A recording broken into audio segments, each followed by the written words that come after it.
깨달음이라든가 견성 뭐 이런 것에 관심을 둔 것도 다 그 계기가 있어야 되지 않겠습니까? 깨달음을 얻기 위해서는 발심이 가장 중요하다. 그래서 발심을 했습니까? 가장 먼저 그 로또 복권에 당첨되고 싶다 하는 사람한테 복권은 샀습니까? 하고 묻는 거나 다름없죠. 깨달음을 얻고자 하는 자가 발심하지 않으면 내가 깨달음을 얻겠다 하는 그게 발심이거든요. 로또 복권에 당첨되겠다 하는 생각을 가진 사람이라면 로또 복권을 일단 사야 되겠다. 로또 복권을 산 후에 로또 복권이 당첨되기를 바라는 것. 그게 현명하고 현실적이다. 저도 견성 깨달음에 대해서는 이거는 뭐 큰 스님들이나 뭐 아니면은 도를 닦고 뭐 명상을 오래 하고 이런 사람들에게 해당되는 이야기지 나하고 무슨 관계가 있겠노 그런 생각을 했어요. 저는 뭐 이 불교 같은 것에 대해서도 별 관심이 없었어요. 저는 그 하나의 관심이라면은 제가 그 상담 심리학자로서 상담 심리학은 제가 81학번입니다. 경북대학교 심리학과에 첫 들어감으로부터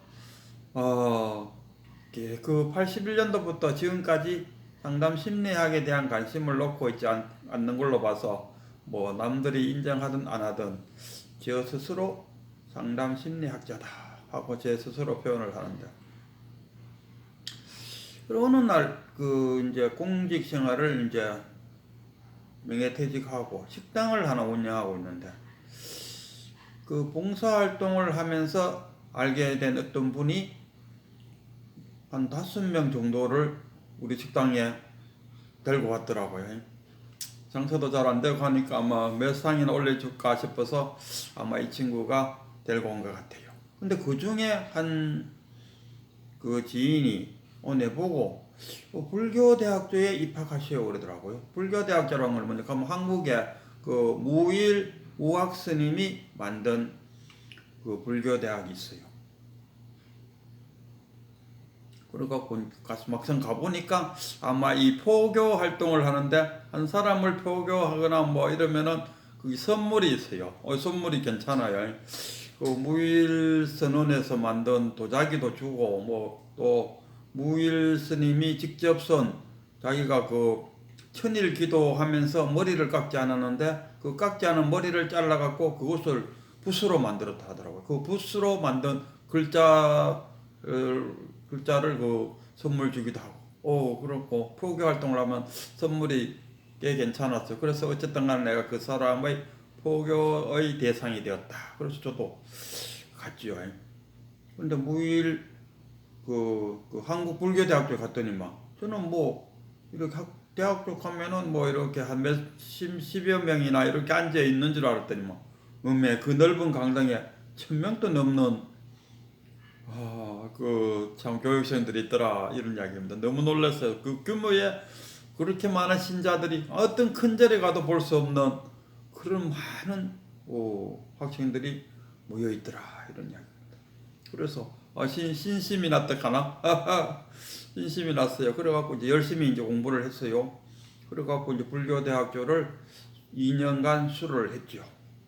그리고 그 중에서 그 우학 스님이 그 연설 중에서 이런 이야기를 해요. 내가 그 남구청 앞에 조그마한 2층 사무실이 하나 있었는데 누가 그 앞에서 법당을 열었는데 장사가 안 돼갖고 나가고 거기다가 기독교가 들어온다 하길래 아이고 그래도 법당 부처님이 앉았던 자리에 거기 기독교로 넘겨줄 수는 되겠나? 내가 한번 해봐야겠다. 그래갖고 그때 전세가 3천만 원이었대요. 전세 3천만 원 중에서 그 무학 스님이 어쨌든 그 당시 한 1,000만 원을 갖고 있었단 말이죠. 1,000만 원 있었고, 그 다음에 이제 자기 본가에 가서 1,000만 원을 얻어왔고, 나머지 1,000만 원은 은행에 융자를 내갖고 전세 3천만 원에 그 사무실을 임대하게 됐다 그러더라고요. 그래서 그 임대해갖고 그 사무실에서 불법을 전하다 보니까 이렇게 뭉청. 그리고 그 무일 스님의 그 명작 저거는 고기 먹고 그 책이 베스트셀러가 됐다 아닙니까? 그래갖고 오늘의 그 불교대학이 설립이 되었다. 그래서 이 동안에 열심히 공부하고 거기서 건강경도 들었고 또 반야신경도 들었고 법화경도 들었고 그러고 불교의 그 절에서의 각종 예절도 들었고 그래서 불교에 대해서 좀 많이 알게 되었어요. 불교대학교 가기 전과 불교대학교를 수료한 이후를 비교했을 때 많이 알게 되었다. 그래갖고 수료를 마치고 그 와중에 느껴지는 게 뭐니까 연기법, 이것이 있으면 저것이 있고 이것이 생기면 저것이 생기고 이것이 없으면 저것이 없고 이것이 사라지면 저것도 사라진다 하는 연기법. 그래 저거 바로 그 우리 상담 심리학에 하나 도입하면 좋겠다.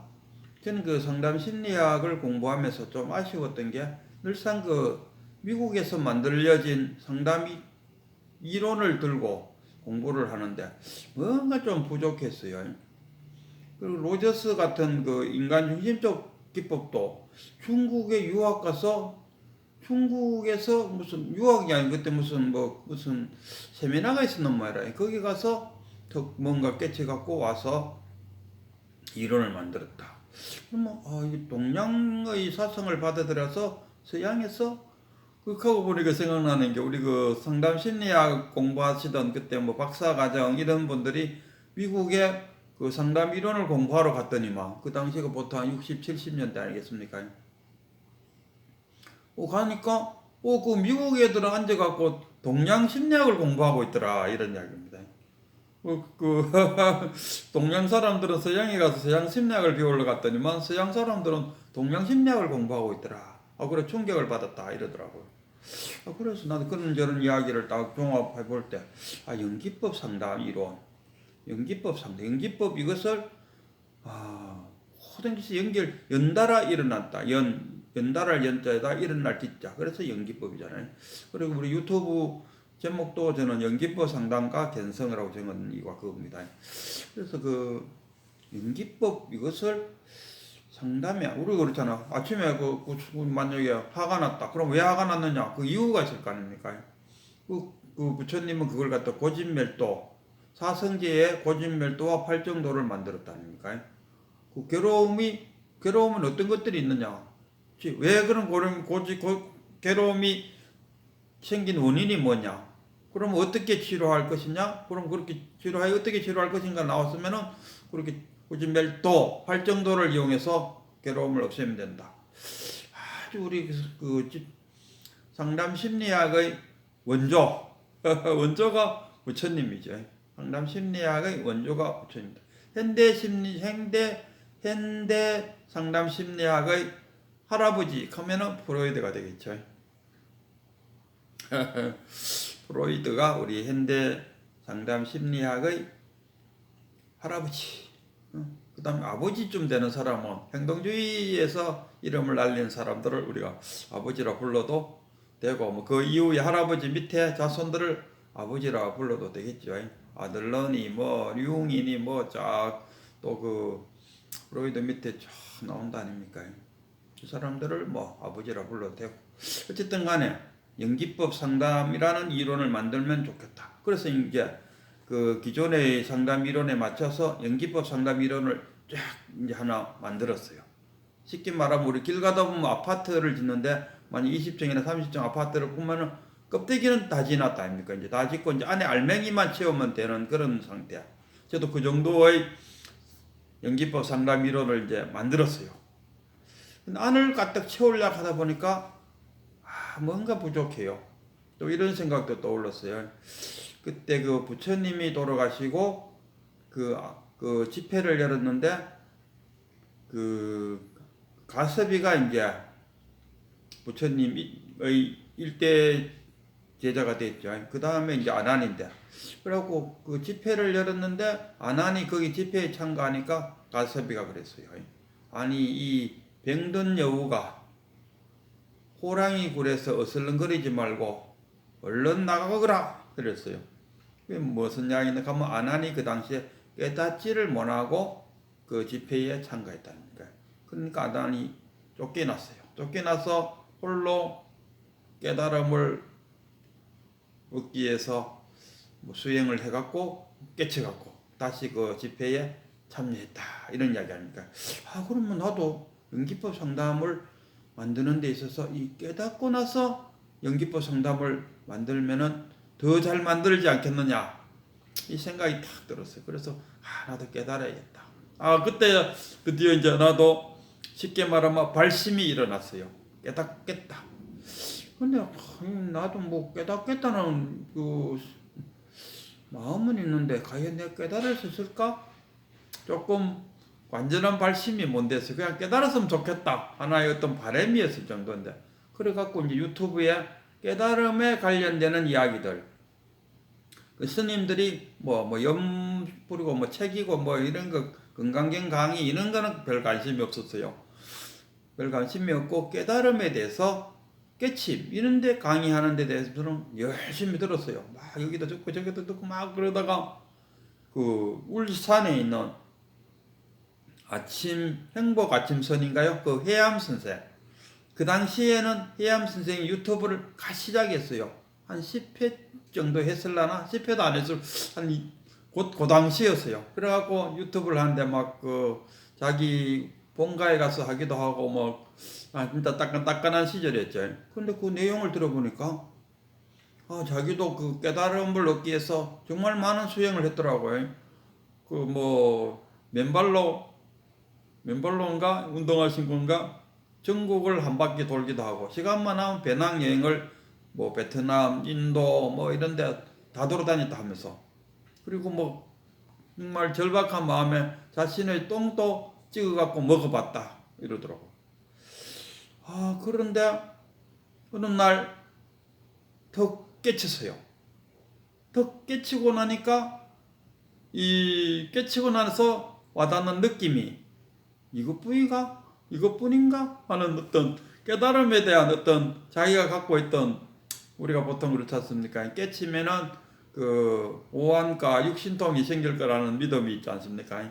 하늘을 픽픽 날아다니고 전생 후생 미래까지 훤하게 내다보고 그 타심통 내가 네 마음을 말 안 해도 뻔히 알고 있다는 이런 것들 깨달음으로 생각하고 있었는데 막상 톡 깨치고 나니까 이거 뭐인가 이런 생각이 득 들더라 이러더라. 그냥 쉽게 말해서 깨달음이란 무엇인가 하는 거 나 자신을 아는 거 이게 나 자신을 아는 거 이것이 깨달음이다. 그러고 자기 자신은 처음에는 깨달음 이게 전문가에 대해서 너무 실망이 많아갖고 욕이 나올 뻔했다 이러더라고요. 그런 이야기를 쭉 들으면서 그래 깨달음이라고 저도 깨달음이라는 것은 똑같이 그때 그 아침선 그 유튜브를 보기 전까지는 그런 생각을 가졌었죠. 깨달으면은 오한과 육신통이 생겨갖고 자유로워지는구나 이런 생각을 가졌어요. 근데 그분의 이야기를 듣고 보니까 깨달음이란 거는 그런 게 아니구나. 그냥 자기 자신을 아는 거. 이 정도로 깨달음에 대해서 이제 현실적인 인식을 갖게 되었다고 말할 수 있을까요?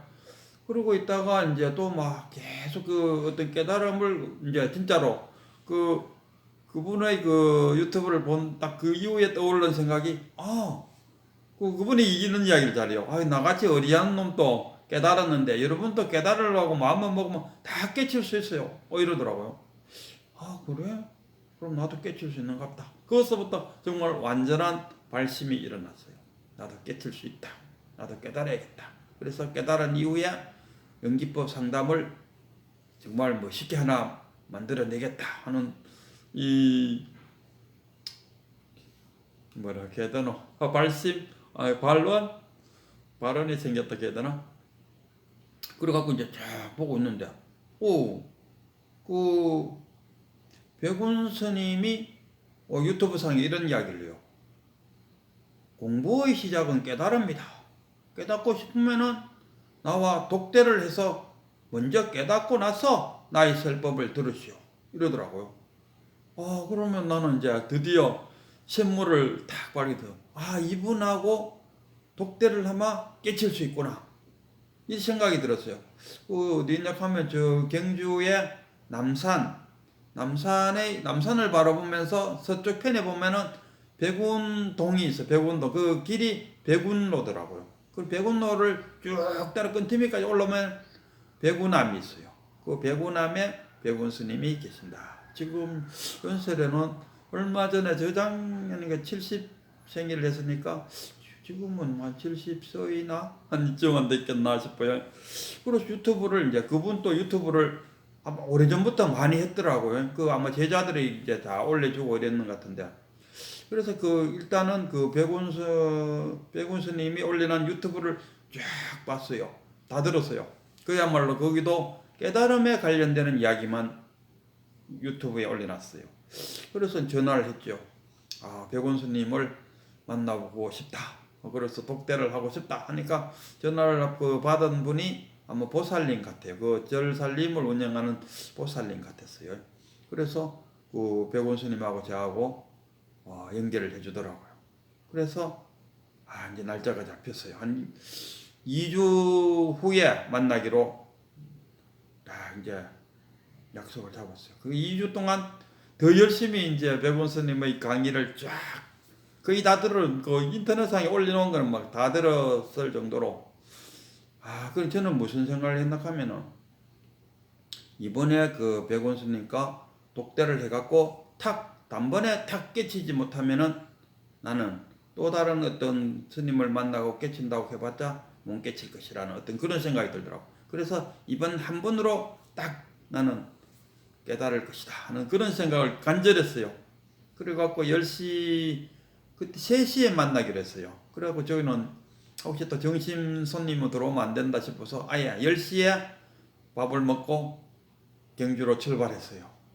그래갖고 10시부터 3시까지니까 시간이 많지 않습니까? 그래서 그 가다가 고속도로 휴게소에가 들리고 그래서 좀 혼자 또 생각 많이 하고 그래갖고 그 밑에 백운암에 올라가기 직전에 그 남산 휴게소가 그 주차장이 있더라고. 그 주차장에다가 차를 세워놓고 시간이 많으니까 걸어 올라갔어요.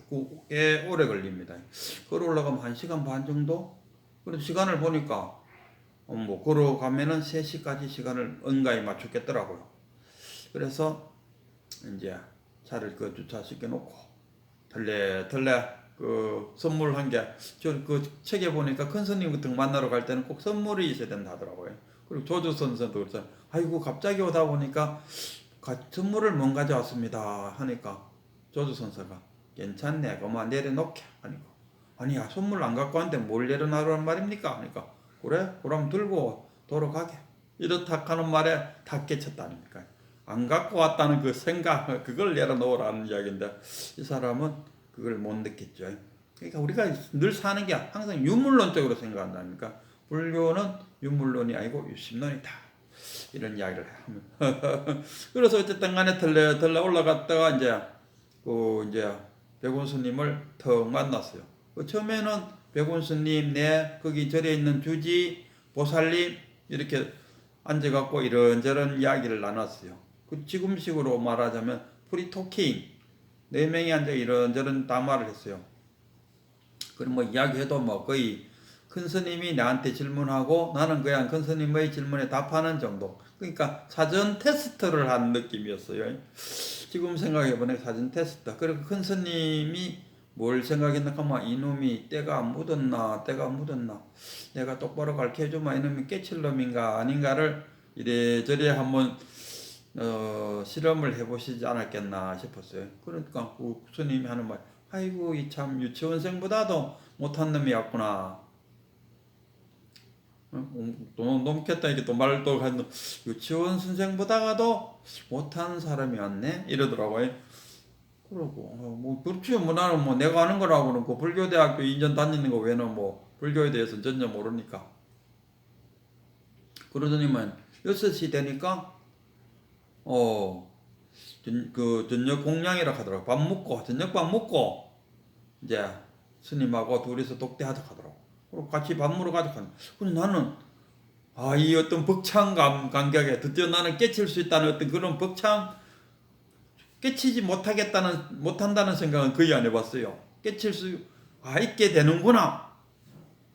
100%의 그 믿음과 확신을 갖고 있어요. 그러니까 배가 안 고팠어요. 식사하고 오시죠. 나는 오실 때까지 그냥 밖에서 바람 쐬고 있겠습니다. 그러니까 바람 쐬고 왔다 갔다 하는데 식사 끝났다 하면서 오라고 그러더라고요. 그리고 아까 그 모였던 그 방이 아니고 이제 조그마한 방, 둘이 딱 앉으면 딱 좋을 그런 방에 그 백운 스님하고 내하고 탁 맞아 앉았다.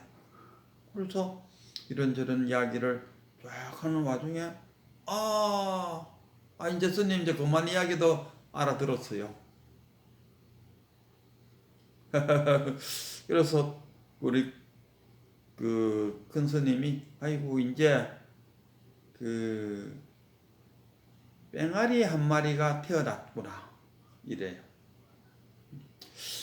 그래서 어쨌든 저도 거기서 한 마리 뺑아리가 됐는데 이 큰 스님이 하고 법문의 내용이 뭐냐 하면 이래요. 큰 스님의 법문을 말하기에 너무 서두가 너무 길었는데 그럼 본문 본론은 좀 짧게 이야기해 보죠. 우리가 그 뭔가를 탁 접촉하는 순간에 느낌이 온다 아닙니까? 그 12연기법에 의해도 그렇잖아요. 탁 만지고 그 다음에 느낌이 오고 그 다음에 생각이 떠오르고 어떤 이미지가 생겨버린다 아닙니까? 12연기법에 의해서도 그렇죠. 뭐 무명에다가 뭐 행에다가 식에다가 맹색 또 뭡니까? 뭐 맹색 또 뭐 육경이 생기고 뭐 거기에다가 뭐 촉이 생기면은 수가 생기면은 그 치가 생기고 애가 생기고 치가 생기고 유가 생기고 뭐 이렇게 해서 12연기가 쫙 흘러가지 않습니까? 그와 같이 우리가 뭔가를 탁 그 접촉하게 되면 접촉한다는 것은 육경으로 본다는 이야기. 보고 듣고 냄새 맡고 그 접하고 뭐 생각하고 다 같은 이야기죠. 육경을 탁 접했을 때 뭔가 느낌이 떠오르고 거기에 대해서 생각과 동시에 이미지가 떠오른다. 상이 떠오르죠. 그러면 우리는 그 자기가 만든 그 상 속에 살고 있다 이런 이야기입니다. 그러니까 자기가 만들어 놓은 자기의 세계 속에서 우리가 살고 있다 이런 이야기. 그래서 자신이 만든 자신의 세계. 그러니까 우리는 바로 옆에 있는 마누라, 신랑, 자식 가장 가까이 있다는 이 사람들조차도 자신의 세계 속에 살고 있다. 내 세계와 아들 세계와 마누라 세계는 서로 각자의 세계에 살고 있다. 왜요? 자기가 만든 세계니까.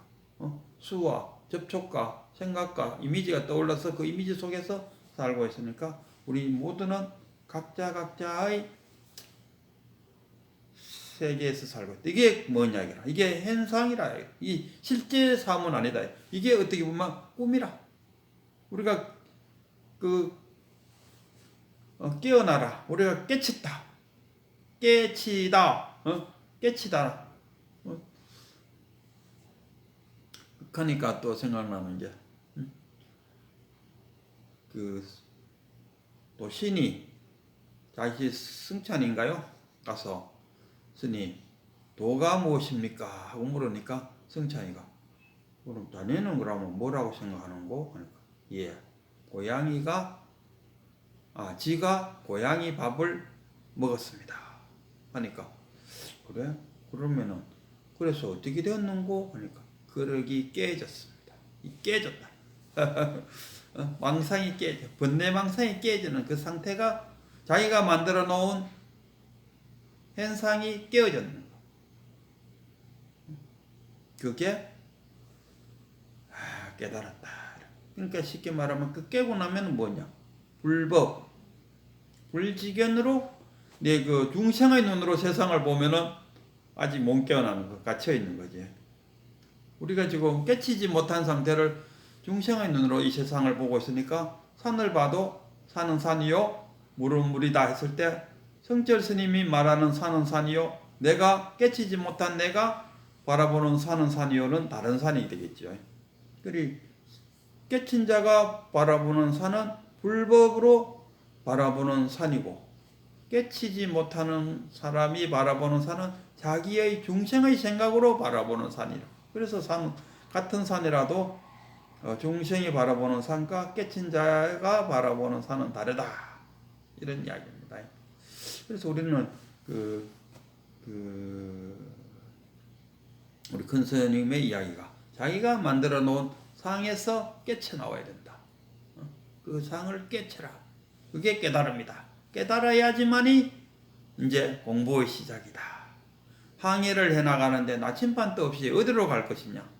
나침반이 있어야 될 거 아니야. 나침반이 곧 깨달음이다. 이런 표현을 잘 해요. 그래서 깨달은 이후에 공부를 하시오. 깨달은 이후에, 깨친 이후에 금강경을 보고 법화경을 보면은 그 책 속의 의미가 달라요.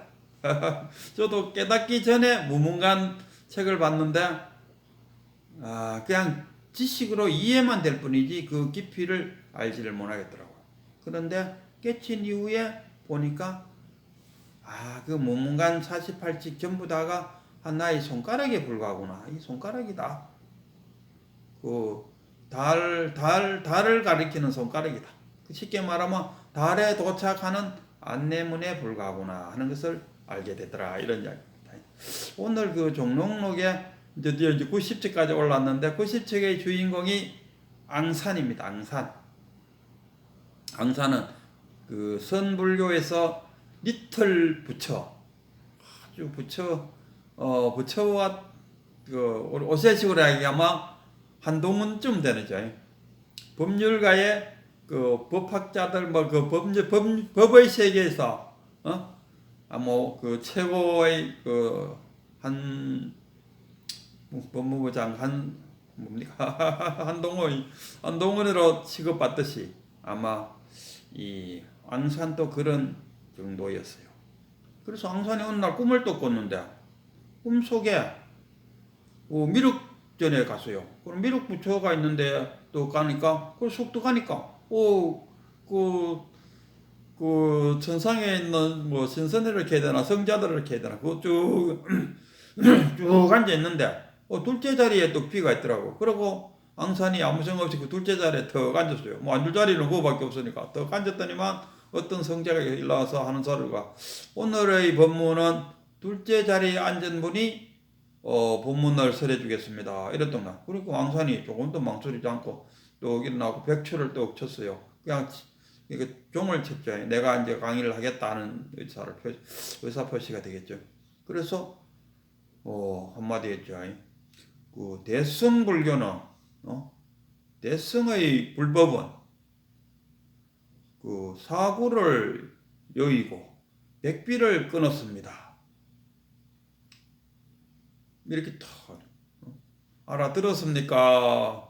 하니까 거기 모였던 모든 그 성자들이 얼굴에 웃음기를 띠고 다 일어나 버리더라. 그래서 그 꿈에서 깨어났는데 앙산의 스승이 위산이잖아요. 그 위산한테 가서 꿈 이야기를 또 했더니만, 아이고 앙산 그대는 벌써 성자의 반열에 올렸군요. 하니까 앙산이 절을 하고 물러났다. 이런 이야기. 사구백비가 뭐냐?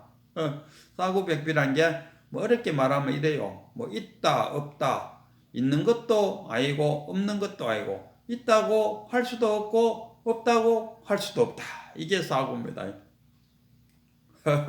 한마디로 더 쉽게 말하면 번뇌망상입니다. 그럼 백비는 뭐냐? 그걸 우리가 쉽게 표현하면 흰색과 검은색을 그 사이를 짱짱짱 쪼가르면 100개의 단계가 있겠죠. 희다, 약간 희다, 좀 더 희다, 뭐 해서 약간 검다, 많이 검다, 아주 검다, 완전 검다, 이래 안 되겠습니까? 쭉 그게 100가지다 이런 이야기입니다. 번뇌망상이 100가지다. 그래서 사구 백비를 벗어난 것이 대승의 불법이다. 이런 이야기. 그럼 뭐 사구 백비를 벗어나면 뭡니까? 그 자리가 뭡니까? 무심의 자리겠죠. 본래 면목 그 자리다. 그래서 대승의 불법은 사량 분별이 없는 그 참나 그 자리다. 이런 이야기. 그래서 꿈에서 일어났지만 그 꿈꾸지 않는 우리 현상에서 이 불법을 전해 들은 사람은 사고백비를 떠나서 깨달음을 얻어라. 뭐 이런 뭐 가르침 아니겠습니까? 그래서 ang산이 우리에게 주고자 하는 또는 종록록 97이 우리에게 주고자 하는 그 설법의 목적은 사랑 분별을 떠나서 사고백비를 떠나서 본래 면목의 그 자리에서 시작되어야 된다. 그 자리를 깨달아야 된다. 그 자리에 득 도착하는 것이 깨달음이다. 이런 이야기를 말하고 싶었다. 그런 거 아니겠나 이렇게 생각합니다.